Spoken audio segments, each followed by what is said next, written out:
as we're starting our webinar today with digital silver imaging here in Belmont, Massachusetts. And we're excited to be introducing a new employee to the team and also sharing with you an exciting new service that we've been working on. So just some housekeeping stuff. Everybody, all our attendees are muted. My business partner there, Andrea Zaki, raise your hand, Andrea, thank you, will be managing the chat and question section. So as we go along, if you have questions, please put them into the question area. That's the best place to put them, or you can put them into the chat, and Andrea will do his best to get those answered as we go along. And we're very excited to have you all here today and joining us to learn about a new way of digitizing your film and print archive. So, one thing we always like is if people want to chime in into the chat, and we'd love to know where people are dialing in from to this Zoom thing. That's the silver lining of Zoom, I think, or not the silver lining of Zoom, the silver lining of our pandemic is really seeing people being able to attend events from all over the place. And it just makes us feel a little more connected to know where people are coming from. So that's great. Beacon, New York, and Charlottesville, and wow, Anchorage, Alaska. I thought it was cold here. And our good friend Bob Watts from Newburyport, that's great. And Mark Robinson, head of the Lunar Reconnaissance Orbiter Camera Project, says he's dialing in from the moon. That's great, Mark. Nice to hit. Okay, you get the best cred for being so far away, Mark. Thank you. Wow, but really great for seeing so many people here. Washington and Montreal. See, this wouldn't be possible without Zoom and where we are. So thank you everyone for joining us. So I'm very excited to introduce the latest member of the Digital Silver Imaging team, Scott Nidermaier. Some of you may know Scott. He's been in the industry like me, for many years. Stellar reputation. He has taught at Parsons School of Design. He's run his own photo studio, not foodie studio, but photo studio. He has worked with many famous photographers in our industry, assisting them and working with them on major ad campaigns and photo shoots. And his recent job was with Phase One and Capture One software, where he helped develop a whole school program, educational program, ran their fine art workshops, technical advisor, sales, and you name it. And as many of you know, Digital Silver Imaging recently acquired a new system that Scott is sitting in front of here in Belmont, which is the DT Atom and cultural heritage setup for digitizing film and prints and artwork. And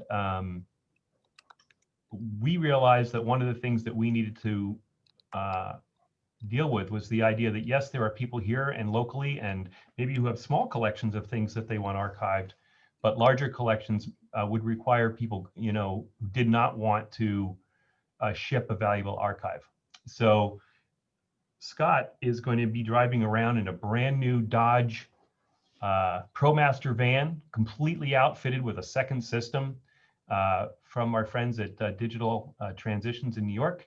And we will be able to come directly to you, and we'll be talking a little bit more about that today. But I'm going to turn this over to Scott. And Scott has prepared a nice little keynote presentation for us, which he's going to walk through. And as I said, please feel free to ask questions, and we'll answer them. One of the things I will say is, yes, we do record all of our webinars. We add them to our YouTube channel within 24 hours. So if you have to leave or want to watch anything or share it with friends, it will be up on our YouTube channel very soon. So without further ado, welcome, Scott. It's great to have you here at Digital Silver Imaging. Thank you for coming up from Texas in the middle of all this. And I'm very excited that you're here with us.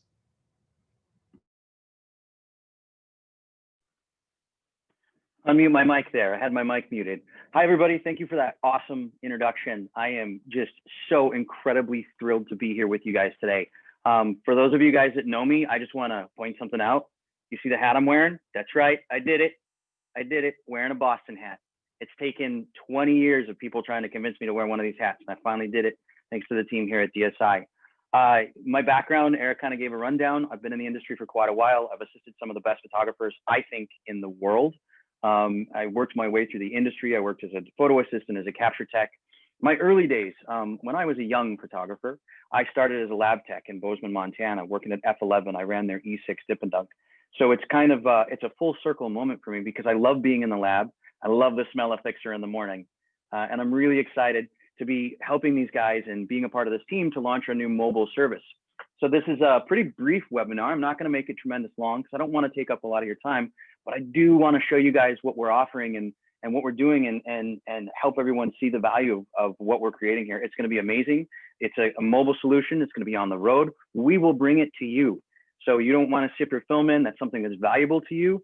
You simply reach out to us. We put together the package. We come to you, park the van outside of your studio or store or gallery, archive the solution, archive your stuff right there, hand it back off to you with a hard drive when the job is done. And everything is nice and safe and secure. Of course, with COVID and all of the challenges that we're facing in these times, always within protocol, always proper PPE. You know, our safety is a concern and your guys' safety is a concern. And we really want to make sure that we're on top of that. And, you know, we're on above board with all of the safety procedures. So no worries there. To get started, I have a little keynote presentation I'm going to start with. So I'm going to share my screen with you guys here and we'll go through it really quickly. And again, this information will be available. Reach out to the team. We're happy to answer all of your questions. So Scott, let me just, yeah. I have a question right off the bat. Will there be a question and answer period after your presentation? Yes, there will be. I'm going to do a really short presentation so we can have time for questions. Excellent. See how many cans of worms I can dig myself into here. It'll be great. I'm going to share my screen. Just so you know, I got a camera here, my computer monitor there, and the station here. So as my head is spinning around like an owl, don't think that I'm not paying attention to you. I'm just trying to manage all of the pieces like an octopus. So I'm going to come over here and start up. We're going to start sharing my screen.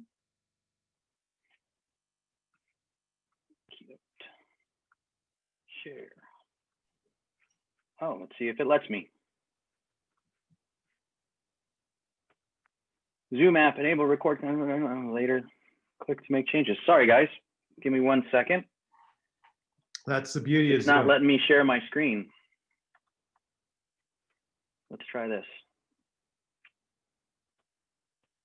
Yeah. Oh boy. Let's try again. There we go. Just a little bit of a thingy. Here we go. Share. It's always with technology. You think you have everything prepared. Like it was always the worst when I was traveling to universities. You think you'd have everything prepared, and the minute you'd go to present something, like technology would go, no, I don't want to. So we just deal with it as we go. Here we go. Hopefully everybody can see my screen. Zach, can you confirm for me? Yep, looks good. Awesome. So DSI presents instant image capture, better than scanning. Now, for those of you guys who are familiar with scanning and what we had in our traditional terms, it was either a drum scan or a flatbed scan. You know, Cytex made a really great scanner back in the day. And all of those processes, you know, were good for their time. This is the next generation. We are in the next generation of digitizing and archiving our film, our flat art, you know, prints, artworks, things like that. And the beauty of it is with the equipment that we have here. So let me just go to the next one. So what is our new scanning solution? This is an overview for me so I can keep track of what I'm saying. What is our new scanning solution? Why is it better than previous versions? What we can do for you. And I think that's really important is what we're offering to bring to you guys and what we can bring to the table. Cost is a major concern for everybody. I know the economy's just been crazy and we're all watching where our pennies are coming from. And that's the great thing is we've made this as simple and reasonably priced as it could possibly be. I mean, we are bringing you guys the best value. And then of course, bring on the questions. So you can see it's very short. Here we go. Meet the DT Atom. There's Eric with the DT Atom. This is the DT Atom. This is a piece of hardware that was created and developed by Digital Transitions. But at the heart of it up here is a phase 1 IQ 4150, 151 megapixel, 16-bit color digital back. And with my time with Phase, I was there for 6 years. I was there through a couple of launches of new digital backs. This thing is the bee's knees. It is the King Kong of digital backs. I've never seen a better file that in my life across the board. There is nothing better on the market. And that's what's really driving this, is we have that 151 megapixel digital back going through our camera, our extension rails, and then of course a 120 macro lens, so we can be as accurate and clean as possible. So this is our solution. Now, we have a couple of lenses. We can do microfilm, we can do 35, 2.25, 4x5, up to 20 by 24 flat art with this particular system. And this is going to be the same system that we have in the van that we're running around with. So, you know, you have a variation of things that you want reproduced. There's our bad boy to do it with. Here's what makes it better. Here's what makes our system better: a dry environment. Now, going back to previous scanning solutions, there was the drum scan, the Heidelberg drum scanners. And, you know, it was the tube, and you would oil mount the film to it, and you'd have to tape it on. I may or may not have been working for a lab in New York City doing that, and may or may not have obliterated an 8x10 sheet of film on a photographer. And I may or may not still be embarrassed about that. So, you know, for me, it's like, oh man, drum scans, if you don't get it right and it's not done right, it can be disastrous. The other thing is it takes forever. 25 minutes to do a single 600 megabyte scan. Think about that, 25 minutes. I can do it in a 60th of a second. So 25 minutes per scan, you have a batch of 100 scans that you want made. They're $100 a pop to get them made first off, right? So all of a sudden your cost goes up. All of a sudden the time it takes goes up. The tech, you got to make sure you have a good tech. That makes your stomach nervous. Like, what happens if something goes wrong and then my film is ruined? I'm not want to get an original film. This is a completely dry environment, right? There's no water, there's no oil, there's no mounting. Everything is in museum quality, right? Museum quality. This is one of the best manufactured systems I've ever laid eyes on. Everything is very well taken care of. And we can be very, very careful. And of course, we always white glove it, right? Always get those white gloves on and make sure that you're handling everything as careful as possible. Now, the flat mount is a really big thing. With the old Imicon scanners, the Hasselblad X-types, right? It would go into a magnetic mount and it would bend the film over the light. So what it was doing is it was bending the film. Actually, it would go this way. It would bend the film as it was going into the scanner. So any older film, anything that's like really delicate and fragile, it was always a little bit like, it might not work out the best. Or, you know, if you get something that is super fragile and dried out and it starts to bend that film and snaps it, then you've just ruined it, right? Then it's a, you know, you can tape it together and do some retouching. With this, it's a completely flat mount. Grab my 35 millimeter holder here, right? It's a completely flat mount. So that way there's no bending, everything lays flat. It's nice and clean, dry environment. We're making sure that we are being as safe as possible with your collections. Now, it's faster. Again, that drum scan takes 25 minutes to scan. Like I said, we're doing it in a 60th of a second. We're popping through it. 1, 2, 3. Hey, Scott. Yeah. I just want to make one comment while you're showing the holders, which is important, is that they are capturing the whole image. So it's a full frame carrier, meaning if you like seeing sprocket holes or frame information, you will get that in these holders as well. Super important for people who want edge to edge. Definitely. They want the whole nutshell. Definitely. Highest resolution on the market, of course, the Phase 1 IQ4 150, 150 megapixels. And then this is really kind of key here at the bottom. It meets and exceeds FADG4 standards. So for those of my friends out there in the archiving world, in the museum world, the gallery world, you understand that a few years ago, they created this system, and it was created in part with the federal government. Federal something guidelines for digitization is what FADG, I don't know, Google it. I had it memorized at one point, and I've completely forgotten it right now. But the key thing here, the takeaway, is that it is a federal government standard. Library of Congress, the Smithsonian, the Parks Department, like all the big boys with our tax dollar budgets, they have a system of archivization that is very specific so that it has shelf life, right? They want to ensure that if they're taking the time to create an image, it has shelf life. How long is this digital file going to be relevant? Now, a lot of people out there are like, well, I can do it with my Nikon or my Sony, and that's fine. You can, definitely, but it doesn't meet FADG standards. It doesn't meet those federal government standards, which means that a year or two from now, if you want to re-deal with that digital file, you have to go and shoot it again. You have to go and re-archive it again. By operating at the highest standards possible and by meeting these very stringent guidelines, we're giving your digitized file shelf life. And I think that's really key takeaway on this. I have some examples that I throw on the screen here, a couple of examples. And we did test scans, right? So we had the Imicon, the Hasselblad FlexType versus the phase capture versus our instant capture solution. And it's just a couple of examples where you can see in the black and white, the Imicon on the left, the phase on the right. It's got more character, it's got more depth. You're to an end solution a lot faster, right? That's less time in the digital darkroom, that's less time retouching, that's less time behind the computer. With the Imicon versus Phase, this is 2 1/4. So I think the first one was 4x5. This is 2 1/4. And if you're looking at the center of the frame there in the highlight in the trees, notice how the Imicon is starting to blow out a little bit. And again, at the time, it was very good technology. At the time, that technology is no more. We're beyond that now. We have better technology, which gives us better results straight up from the front.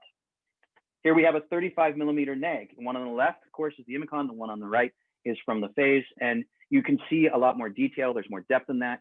And also because of this 16-bit color file, we have it's an IIQ raw file. We have a tremendous amount of range of what we can get out of that. For those of you guys that remember with Chromes, we got about stop and a half, maybe 2 stops latitude on either side of that film. So you had to be very precise with your exposure, right? Depending on your stock, of course, right? You had to be very precise with your exposure. And that was the beauty of color neg film as it got better with the Portra 160 and the Portra 400 is now all of a sudden we had 4 stops of latitude, right? With digital, we have 14, 15, 16 stops of latitude. We have a tremendous amount of room in that file to play with it. So we can take your film, archive it with this latitude, and all of a sudden that gives you a lot of range in post-processing to be able to play with that file and get it exactly how you remember it, get it exactly how you want. Here we have a 35mm chrome. So we have color negative, black and white negative, chrome, 35, 4x5, any of that. And just a couple of quick examples I wanted to show you. We did a drum scan this week. We actually got it done this week. And the one on the left is the drum scan, and the one on the right. And I couldn't process out the file in Capture One, so I just did a screen grab. Just full disclosure on the image that you're seeing in front of you, it's a screen grab. But if you look at the difference between the two, as soon as we go to that 100% zoom, you can see how the drum scan is a lot flatter. And if you really pixel peep, the pixels are a lot flatter. They're slightly blended together. The Phase gives us a much crisper, higher quality image. Now that drum scan, like I said, took 25 minutes, took 25 minutes to create. And that's not including mounting time or unmounting. That's not include shipping time, all of that. Like I said, we're doing this in a fraction of a second. We're doing it a 60th of a second. What we can do for you, film, microfilm, 110. Somebody asked me, will you do 110? You bet, send it to me, I'll get it done, right? Anybody got any 110 left, right? Or your disc camera, we could figure that out too. 35mm, 2 1/4, 4x5, 8x10, flat art, so images and reproduction up to 20x24. Neg, chrome, doesn't matter, we can get it done with this system. We can also do contact sheets. Here we have a really cool contact sheet with permission from Andrew St. George Castro back in the day. It was amazing. I was looking at this and he looks so young. It's like, I always, because that's after my time, I'm a little bit younger. But I always, every image I ever saw of him, he was incredibly old. I was in Cuba a couple of years ago and, all the images of Castro, he's old and wrinkly, and looking at this was really surprising. But point is, we can do contact sheets. We can 8x10 anti-Newton glass carrier. We can crank out those contact sheets, get you a really high res file so that you can then decide, oh, this is the one that I want to digitize. This is the image that I'm going to make a big, beautiful, silver gelatin print to hang on my wall. Cost, the DSI value, This is a couple of screen grabs that Eric pulled up offline from various labs and other places around the country. And it's really confusing. There's numbers and file sizes and, it's like, well, which one do I want? Which one do I need? Do I need the big file? Do I need the smaller file? And then the cost goes up. Like you want a larger file, your cost goes up. And that's really relevant here is that, we're looking, it starts at 30 and goes to 75, 100, $295 for a scan. Here's what we're bringing you. Nice, clean, simple, and elegant. It's 16-bit color capture, right? Delivered in Adobe RGB 98, right? 1998. It's 30 to 45 an image. And as we increase volume, we're going to lower that price to make it easier on your pocketbook, to make it easier on your wallet. So nice and clean and simple. This is available online. Go to the DSI website. You can see it right there and what we're offering and what we can bring to you as far as that DSI value, that cost value to our scanning service. Questions. Now, before we go to questions, I'd like to demo the kit for you really quick. I've got it set up here. So I'm going to swap to the other screen, sharing my Capture One with you. So let me quit out of that really quick. Stop share, and then I'm going to share Capture One 20. So here you go. Can you guys see my screen? Eric, can you confirm for me? Awesome. So here we have it set up, and I have a set of 35mm slides loaded up for you. And you can see that they slide in there really nice and easy, really gentle. We're not putting any tweaks on the film. We're not in any way tweaking it out, right? And it just goes into this lovely carrier. We drop it down in our holder here. Everything is all set up. And they slide right across. So if I go over here, I'm just going to open up live view on Capture One. And we have a special version of Capture One called Capture One Cultural Heritage. And it is specifically designed and built for this archivization process. All the big museums, all the big libraries, that's what they're using. They're using Capture One Cultural Heritage. So here I have 6 35mm slides. I'm going to go over there. It's in frame. I'm going to make a capture. My battery's dying in the camera because I wasn't paying attention.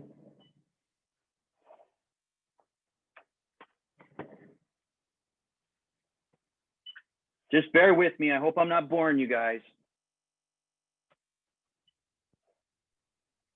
It's all good, Scott. You're Awesome.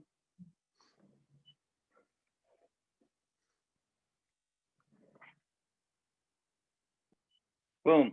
All right, I'm going to close out live view. How long did that take us?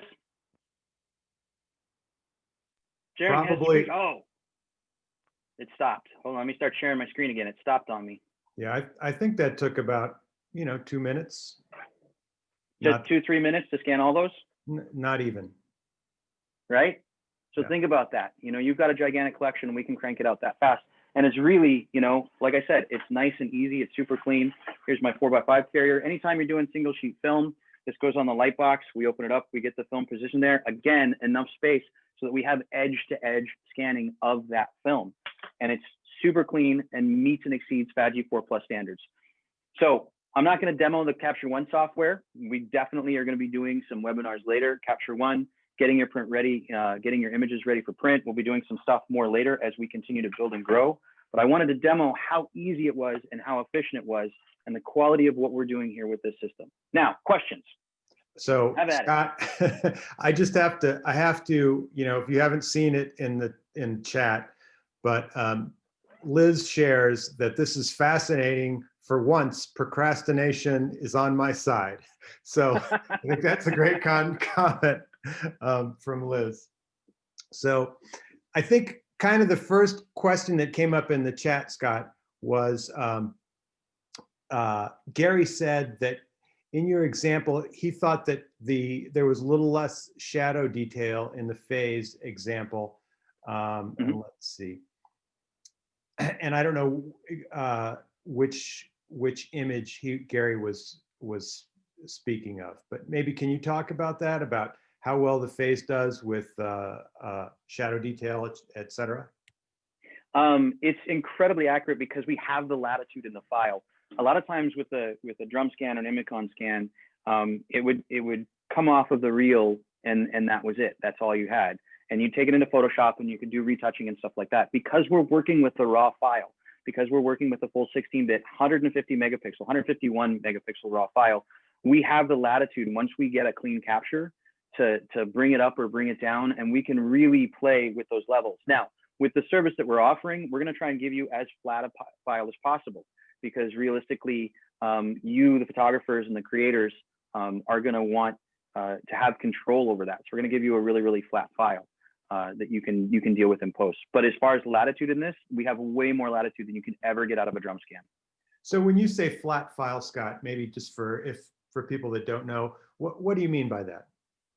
So when we say flat file, meaning we're not going to go in and put we'll do like a quick auto levels, get everything within range, but we're not going to go in and start tweaking the file in post-processing and determining, like, it's not for us to determine what we think looks good versus what your vision is when you created that film, or if you have an archive and you have a master print and you want to create another image, that matches that master print. We're not going to know that information. So we try to give you the most information possible in a container when we deliver a full 16-bit color TIFF, and then you can take it into your post-processing methods and get it to where you want. Just a quick question. Were you moving those slides by hand in the holder? Back here? Yeah. Yep. Okay, so that was a question we had. So Sorry, it's kind of hard with my back turned and the camera over there. But yeah, No, it's no. just that it goes in there and we just slide it back and forth. So Mr. Watts asks, is there digital ice used to remove any scratches or dust or restore original color? No, that can be done in Capture One. It's not like the, like Nikon's thing that they created with digital ice. I think Nikon created it, right? It was in that like 9000 scanner back in the day. There's no auto overlay to correct dust and scratches like that. Anything would have to be done manually, or the JBrush in Photoshop. Mm-hmm. And Bill asks, is it a DNG file? It's an IIQ file, which is a proprietary phase 1 file. When we process out, we process to a 16-bit TIFF. If you would like a DNG file, that's just a matter of conversation when the job is being created, because we have the capability of processing out at multiple formats. So DNG, JPEG, TIFF. By standard, pretty much it's Adobe RGB 1998 because that's the most used. Occasionally people will ask for ProPhoto RGB because it's a bigger color space, and we're happy to give you that. So, yeah, and so I got another question about that. What is the file format? And so we can customize that basically to whatever the customer is asking for. I actually have a question. So I know that, for example, on all my old Kodachrome slides, I have information on the paper slide mount. So what about like Kodachrome? Yeah. What about the slide mount? Like that? So with this in particular, it does slide in and there's slight cropping around. But what we do is we simply do the slides without in that mount so that we can shoot the entire frame. So if that's something that's asked for, we can deliver that. Absolutely. So Nancy Grace asks, what about dust? What about dust, Scott? What about dust? Dust is the enemy. Dust is my mortal enemy. There you go.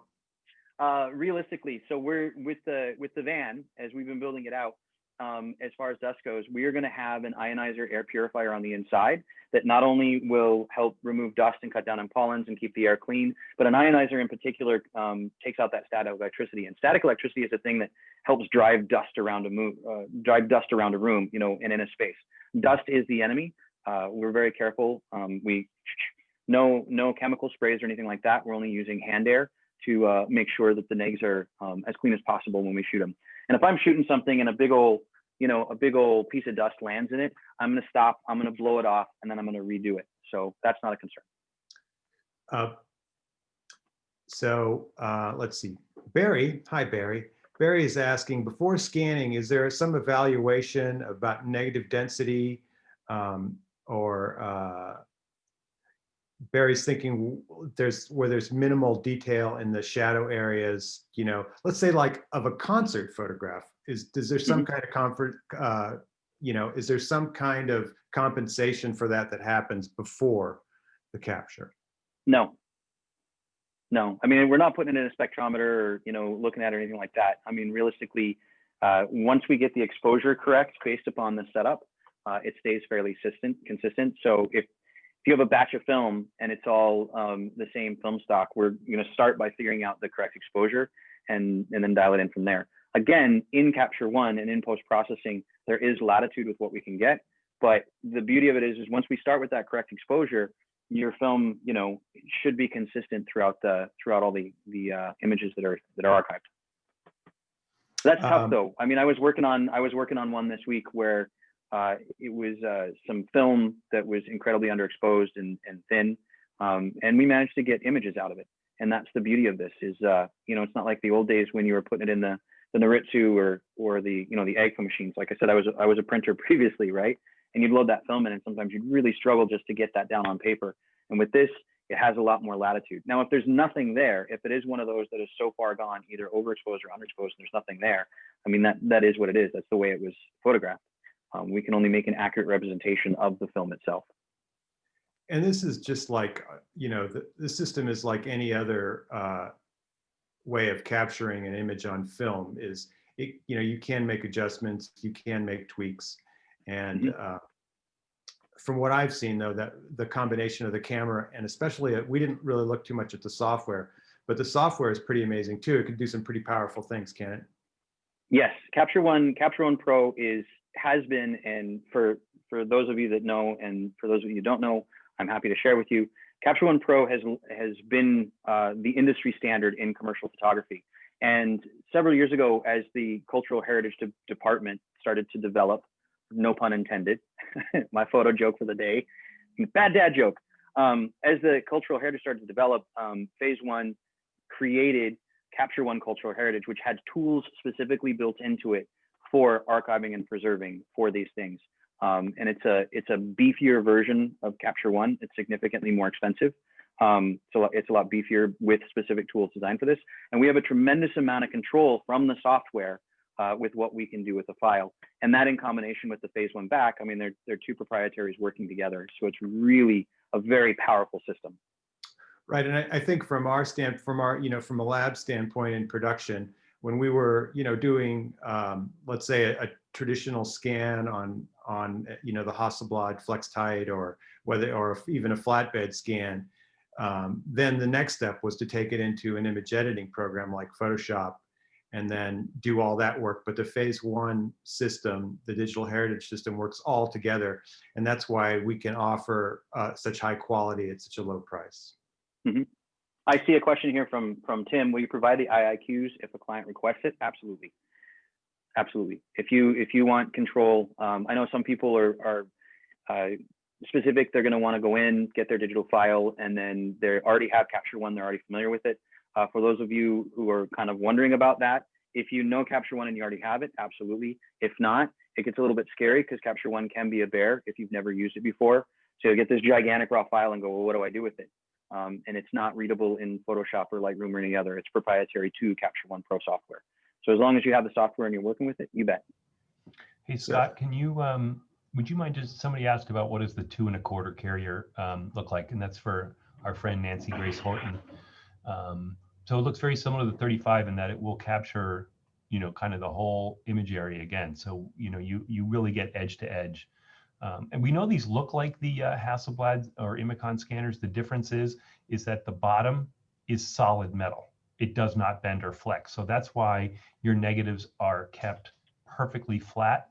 One of the other things that I know, that I've learned about the system too, is that because we're not using a scanner, the camera has, f-stops and ranges on it. So you do get a little better depth and out of film, just because we're actually shooting at an f8 or generally at f8 or maybe f11 aperture. Is that true, Scott? Yes. Yep. Eric, maybe you can help me out. If I continue to field questions off the chat, you can answer the questions. Go do the Q&A. Excuse me. So there was a question here, Scott, and I don't know whether we have gotten this far yet, but Chloe asked about, let me see if I can find her question here in the chat. Chloe asked about microfilm. And she said, would this method require microfilm reels to be cut down to fit the holder shown, or is there a way to image reels of microfilm I assume without cutting them? Is her question. There is a solution for that. We don't currently have that solution. I think it's like anything. If we find that there's a demand for it, if we're getting into enough archives and people are like, oh, I have this microfilm, can you do it as well? There is an attachment that I believe can be put on this to do microfilm. So it's capable of doing it.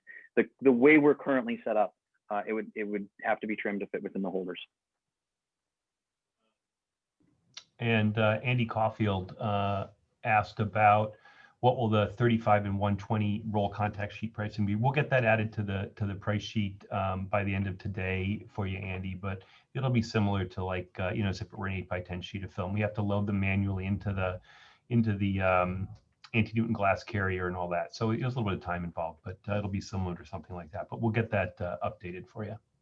And I guess the other few questions we're getting about travel. So I want to address that with two things. So We will continue to have a system here at our lab in Belmont, which is great.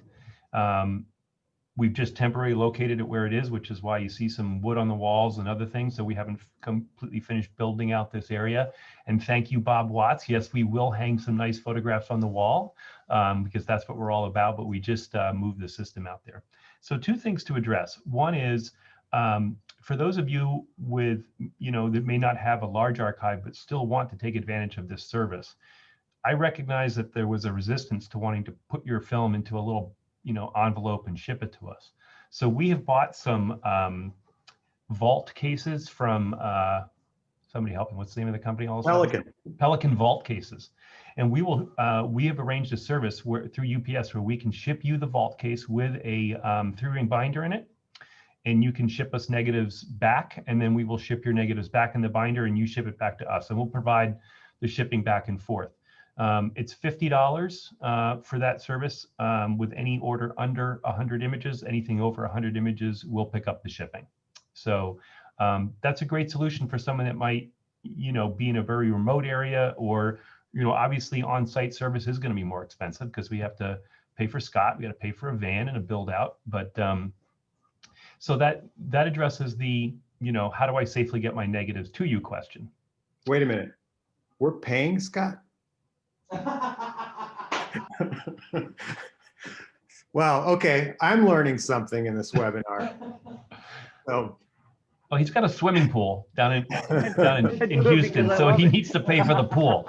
Thank you, Andrea. Yeah, so for those of you who want to ship us film that have concerns about the safety of it, we've come up with a great solution. So if you want to ship us film. Eric, I posted a link to the page we still call it our scanning page, but it should be called our capture page. But yeah. I posted a link to that page, and it shows a picture of the case along with the shipping charges and all the details. Yeah. And in terms of our geographic reach, we're willing to talk to anybody at this point. And Scott, is helping us launch this system and the service. And we feel very excited about working with people in their collections. So, reach out to us, reach out to Scott, reach out to me. Our emails are pretty easy. It's just our first name at digitalsilverimaging.com. So maybe Andrea, you could post all of our email addresses there. Sure. The plan is that by the beginning of the year, we'll have the van ready to go and on the road. We have some exciting archives to work with in New York, including Elliot Erwitt and some others. So we're very excited to get working with you as well. So I just want to answer one question that I think is really important here right off the bat. So Richard, just to clarify, asked, can you only work on the files with the Phase 1 software? And no, you can work on it in any image editing program that accepts the file formats that we want to deliver it to you, whether that's a TIFF or a JPEG or that you request, that is. So yeah, by standard, we will deliver TIFFs. If you request JPEGs or, I think specifically there was confusion because somebody was asking about the raw file. The raw file itself has to be run in Capture One. But if, that's not anything you want to concern yourself with, and you say, no, I just want, 8-bit, 16-bit TIFFs, that's what we deliver to you. There's another question here about asking about the backup for a period. That will all be, in the contract. That will all be in the paperwork as we're working with you on this. If you want them deleted immediately, so as soon as we hand the hard drive off to you, we no longer have any of those raw files of that information. We just put that in the paperwork because realistically, there's a trust factor, right? And you're going to have to trust us to come in and do right by your files and let us know, like, hey, you know what, hold on to those files for a month, make sure I got this backed up, and then once I'm backed up, I'll let you know. No problem, we'll do that. If it's like, hey, as soon as the job is done, please delete those because these are really valuable, absolutely, we'll do that. So, and that's just in the paperwork up front. So I wanted to address that. The other thing that somebody asked about, the 150 megapixel is the resolution of the camera. That is not the file size. So a 35 millimeter black and white negative is roughly a 270 megabyte file. color negs are 3 times that. So the camera is 151 megapixels, but the files will be depending on the film size. And one of the things that I decided to do long ago when we started scanning was we didn't sort of scan at low or small and medium and high resolution, because if you scan something small and then need it larger later, you got to go back and start all over again from your edits and everything. I have always believed that you scan or digitize at maximum resolution. So that is what you're going to get from our system. If you have an archive that you have scanned at different resolutions with different equipment over the years, that means your film has been digitized at various resolution levels with varying equipment. Might have been an Epson scanner, might have been a Nikon scanner, you might have had a few drum scans done. The beauty of this system is that your entire archive would be digitized at maximum resolution that the system can do. You can always go down in size, and we can deliver you JPEGs so you can post on your website, or if you want help setting up a print for pay site, we can do things like that. So I think that's really important. And to Scott's comment about the, how long will we keep your files? We're happy to give everything back to you and not save anything. But keep in mind that digital silver imaging has built a really good reputation on printing. And if you need stuff printed, or whether you need some guidance on maybe how to set up like I said, a website so you can start selling work, we're happy to advise on that as well. But if you want us to save some files so we can make some beautiful prints for you, we can have that conversation as well. So moving on to some other questions, I want to just knock this one out. I don't know if we can answer this question, but John asked about Kodachrome slide film between 1936 and 1937 with micro cracks and other imperfections. And he said there's far too many to clean so that the oil mount drum scan minimizes or almost eliminates those cracks. He said, can this process be duplicated, that essential cleaning function from Kodachrome from that era? So I don't know if we can even answer that question. I don't know if we've seen any of that yet or not. Scott? I haven't seen any of that. I think the Kodachrome that we're working with here is from the early 50s, so not that old. Good question. That's one of the things about the drum mount is, yeah, that oil does blend all that together. We won't have any of those materials on the film. I mean, that's the whole beauty of it, is that it's a very dry environment, so that you're not putting any foreign substrates or substances on the film. It doesn't have to be removed from the 35 carrier. So if it's in the carrier, or if it's already out of the carrier, we put it in the flat holder. All of the, I'm going to speak off the cuff and say that all of the cleanup that gets done can be done in post-processing. So it's just a little bit of time in Photoshop. Okay, so I'm going to answer a question here from Tim. Tim asks, is there additional cost to have the van visit on location, or is that just baked into the recommended quantity of 300 plus items? Actually, you know what? I'm going to have you answer that, Scott. As far as the cost, we're finalizing details on that. We've got a couple of approaches. Am I okay to speak about this, Eric? Yeah, or basically we can address. I mean, we can address it in the sense that we have, as I said. Yeah, I don't think that. Hold on a second, guys. I don't think Tim's asking about the actual cost. I think he's asking about kind of the visit cost. Like, is there an additional visit cost? And so I think that to answer Tim's question, I think it kind of depends on the time and how large the capture job is and where you are. And so we're going to have to quote each one of these visits out separately.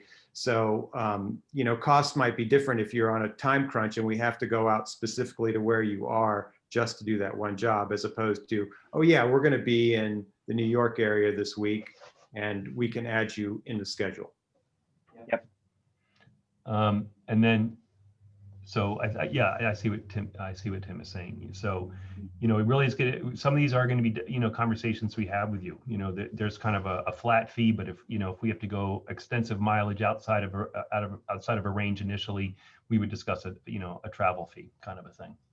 And then Nancy again asks a question which is good for people to know. Obviously, we can do single frames. So if you have cut your negatives, we can do that. But typically the film carriers hold 35 millimeter strips up to, I think, 6 frames, and the 2.25, obviously depending on the format. I know it can do a 6x17 negative in the carrier. Again, full frame, seeing all the image. So Nancy, if they are in rolls, what we recommend people do who are mailing us film is that you put your film into like print file sleeves.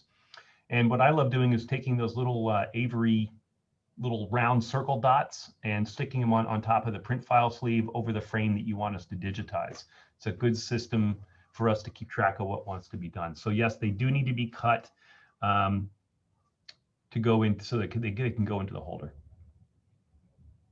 So and not individual frames. Scott, can you go to the chat? And there's a question from Mark Robinson, and it's there's kind of two questions there. Okay, I'm looking for it. Mark Robinson, here we go.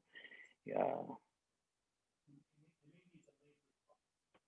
There may be a delayed response. Remember, Mark's the guy that's up on the moon.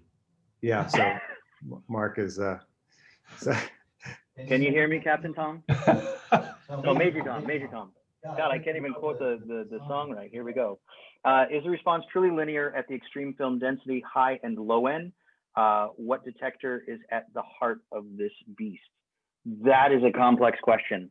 And that is a complex question that I'm not prepared to answer. I'm hate to disappoint you. Like, oh, I feel shattered right now. I'd like to think I'm a pretty smart guy, but man, that's a heavy one. I will find an answer to that and I will get back to you. What about the 16-bit question, Scott? I'm looking for that one. It's right above bits that. Come out of the AAD mentioned 16-bit TIFF, but are those bits used, or is 11-bit, 12-bit, etc. DN? No, it is a full 16-bit. It is a full 16-bit. That's the beauty of the Phase 1 system. Is you know, with older CCD systems, the whole reason CCDs were great versus the CMOS sensors at the time is because they were true 16-bit color, meaning it was capturing the full range of all the information going in there. And with this system at 150 megapixels, it is a true 16-bit file. There's no interpretation. If I'm assuming I'm answering that correctly. Right. So we've got a couple of people that have asked about price levels, and I'm just going to answer this. But the price starts to there's a 1 through 5 piece price, and then a 6 through 10, and then multiple levels, and that's all on our website. So if you go to that link that I posted in the chat or our scanning page, all that info is there. And again, if you have a large archive or if you have something specifically big, whether you want to bring it into the lab or we arrange to come visit you, we quote those jobs pretty much on a job per job basis because of all the factors involved. Mm-hmm. And so we had another question here that I'm really excited about because I think this is one of the coolest parts of the system. So Scott, what kind of light source is going through the film? What kind of light source is going through the film? So you see up here on the side here, this is called a DT photon, and it is an LED color balanced, very incredibly accurate light source that was developed and designed specifically for the museum and archiving world. And what we do is, you see it's missing on the one side, we pull it off there and we put it underneath, and it becomes a correct color balanced light box underneath. If I remove the carrier and open this up, you can see our glow, our color accurate, white balance accurate glow coming from that DT photon. So when we do flat art, I have both lights on, and they're developed and designed at a very specific angle. So it gives us the best light and information on our flat art. When we go to do transmissive materials, so film, slides, chrome snags, that goes underneath and it becomes a big light box. So there's a standard called CRI, Color Rendering Index, and this light source measures 98 out of 100 on that index, and that's just like, you know, wow, like blow your mind kind of accuracy, color accuracy. It's a very well developed system. Mark Robinson might say it's out of this world. Oh. Sorry. Going with the dad jokes. Yeah. So Alan asks about the lenses. So Scott, do you want to address that question? He just said about the different lenses that we use. So the two lenses that we have on here now are the 120 macro and the 72. respectively, for more macro work, which is what I have mounted up here with extension tubes, that 120 lens. These lenses are Schneider Kreuznachs. They're made in Germany. They are the true Schneiders made in Germany. And they're what's called a flat plane lens. They're designed specifically for doing this so that they are clean edge to edge. There's no curvature going on. So like when you start to look at the corner of your film or anything like that, for people who want to geek out with me for a minute. And that's really a big deal because one of the things that is always an issue with every lens, it's incredibly complex to design and develop, is that edge sharpness. So when on the outside corners of our lens, when things start to go soft, these lenses are designed specifically to be working in a flat plane scenario, in a flat plane surface, and they're completely crisp edge to edge. So Rolando asks, is San Diego included on your travel schedule? You bet.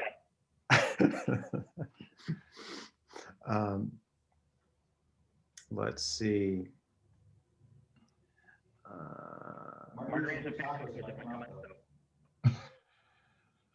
Great.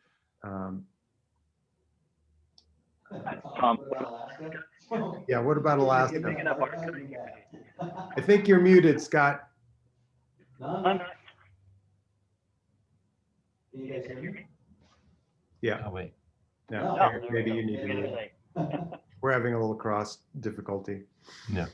So I think I'm going to go back. Did you get all the questions in the Q&A, Eric? I believe so. Oh, so somebody, and this has been addressed by, I asked this a while ago. So Ron Hoffer asked a question about comparing this to the, one of the APS-C or full frame kind of mirrorless setups. Mm-hmm. And again, some of those systems do a reasonable job. But if you really want an archive at maximum resolution at a reasonable price, where you're getting files delivered to you that have all been cleaned and prepped,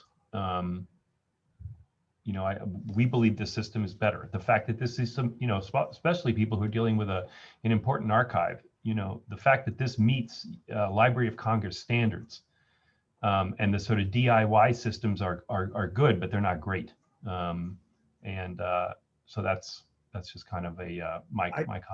I just want to say too that for us at Digital Silver Imaging, this equipment is a major investment, and it's been around for a little while, but I don't think that labs have purchased it because it's very expensive. But a lot of institutions like Harvard has a couple of these units, and MoMA has a unit, and I know the Denver Art Museum has a unit.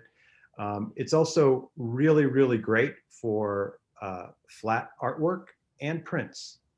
So that's something we haven't discussed, but the way the unit is set up now, we can do prints up to 20 by 24 very easily, and that pricing is also on our website. So, you might have a really great print that you printed in silver gelatin and you want to duplicate that, or a color print.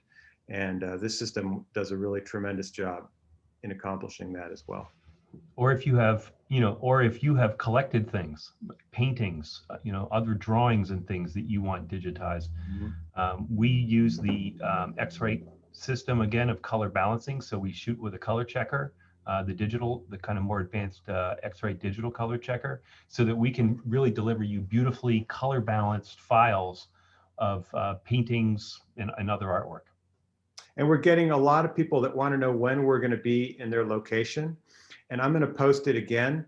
But what I would suggest is that you send us an email. And so we can get you into a list and keep you updated and notify you on when we're going to be in your neighborhood. So I'm going to post that again. And Renee was saying about sepia black and whites. Absolutely, absolutely. We treat them the same as flat art. So they go either just laying down if they're fragile, or if they can take it, we put them in an anti-Newton glass and sandwich them down, make them nice and flat, and get a digital capture of it. So you bet. You bet. Anybody have some amber types? We can do amber types. Yeah. Yeah, someone asked about glass plate negatives. The answer is yes, we can do those as well. Yeah. Well, there's all kinds of things that can be done with this. There's a lot of institutions, a lot of the bigger institutions, schools and libraries and everything, Andre was saying Harvard and University of Texas and Berkeley and Oxford, they're all have dedicated systems for archiving and preserving. The beauty of what we're doing is that for all of the, I'm gonna mute you there. I muted Eric. I was hearing myself in my own ear. It's great. I love the sound of my voice, but now when it's talking behind me, that's a little scary. Halloween has already passed. The beauty of this is that, if you've got a smaller archive and you're not a big institution, you're not somebody who's gigantic, you're an individual photographer, collector, or a small gallery, we can help you, get your images into the 21st century with digitization. And that's why this is really exciting. So we got a question from Susan, and if the work has a small amount of dimensionality, is there a way to not get cross shadows? That is a question to be seen. The answer is yes. There's always a way, right? Where there's a will, there's a way. Without seeing the work first and knowing the depth of it and how it's set up and things like that, I don't want to commit to giving a definitive answer. Yes, it can be done. Libraries and museums do it. Whether or not we're capable of doing it, I think depends on the piece itself. And so I'd have to see, a snap of the piece, an iPhone pic or something like that, showing me what's going on with it. And just to say, we do also offer art reproduction services, and sometimes that call is made that, especially given the size of the work or the dimensionality, sometimes the call is, do we do it on the system, or do we use a full frame digital camera and stitch images together and do all that jazz and set up lighting? So, like Scott says, there's a lot of variables there, but the best way to do that is just to, like Scott said, just call us and maybe, take a quick picture of the work in question and send it to us, and we'll start the conversation. And as you guys have more questions, we're here for you. Our information is there. Feel free to reach out, email, call. I'm happy to answer questions at any time. This is a really exciting thing. We're super stoked to get this off the ground. I'm super stoked to be living the van life back on the road. For those of you guys that know me, I love being on the road. Very exciting. And, we're going to be bringing a really great service, and, it'll be available. So, yeah, a couple things then. So, Pamela asked about copyright policies for copying artwork. We've always taken this extremely seriously. Our reputation is incredibly important to me. And if we receive things that we have any questions of that have been sent to us as digital files, we have actually refused to print a lot of things that unfortunately people have grabbed off the internet. So I take that very seriously because I believe artists own the copyright to their work. So Pamela, your question about for copying artwork, if it's your artwork that you're bringing to us, it's your painting. Obviously we're going to digitize it for you. If we have any questions, we will ask you to have some sort of a release, or we can do that. We can talk to you about making sure there is the proper information. Fortunately, I have a very good friend here in Boston, Drew Epstein, who is an expert on copyright law. So I've been able to reach out to him with some advice on this as well. So I put copyright above making a buck, if that's what you really want to know. I think it's incredibly important. We've also gotten, I just want to say something about copyright as well, is we've gotten some work in, and where it was obvious that it didn't belong to the copyright holder. In this case, it was Helmut Newton, and we actually told the person that we couldn't do it, and we also, because it was a commercial interest, we also notified the Newton's estate.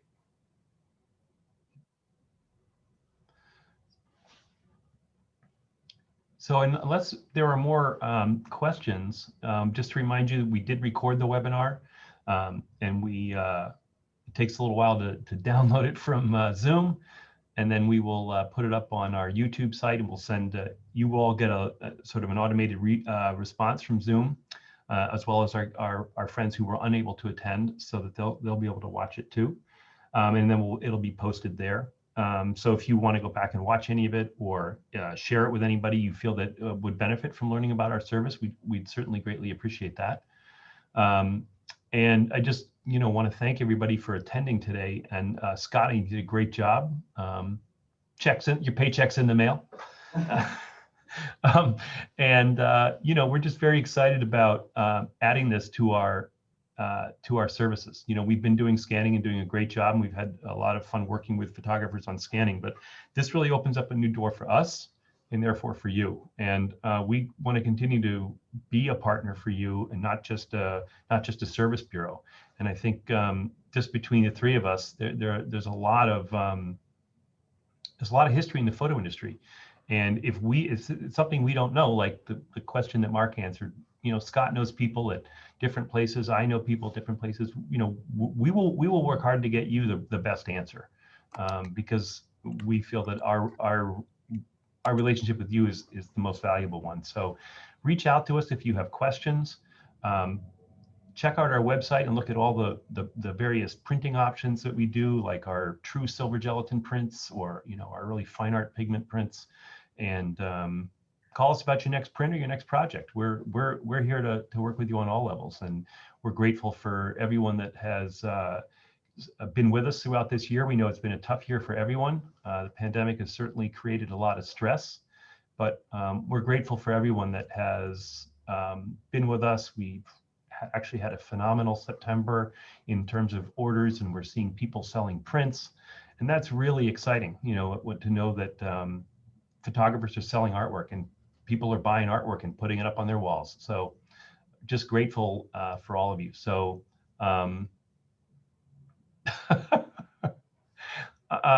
Alan, yeah, the tour bus, we'll come up with a good name. It'd be like the Partridge Family bus. Maybe we'll come up with something and make t-shirts. But anyway, just want to say thanks again to everybody. This has been fun, hopefully informative. And please reach out to us with your questions or comments. And whether you're working with Scott at your location, or whether you want us to ship you the shipping case so you can safely send us your negatives, we're excited to look at your work and help you. So thanks again, everybody. Appreciate your time today, and wish you all a safe holiday. Please keep it safe, and be well. Thank you, everybody. And just for a couple of comments up, we are Digital Silver Imaging at digitalsilverimaging.com. And I'm going to post the phone number again if you want to call us, and it's 617-489-0035. And please feel free, or if you want to contact us via email, it's info@digitalsilverimaging.com. Great. Awesome. Thank you so much for your time, everybody. I really appreciate you letting me be here with you on this wonderful fall day. And yeah, and welcome again to Scott. I'm very excited to have you here, Scott. Yeah, it's great to have Scott on board. Now we can harass him all the time instead of just at trade shows. Exactly. All right. You're stuck with me. Great. Good. All right. Take care, everyone. Bye-bye. Bye.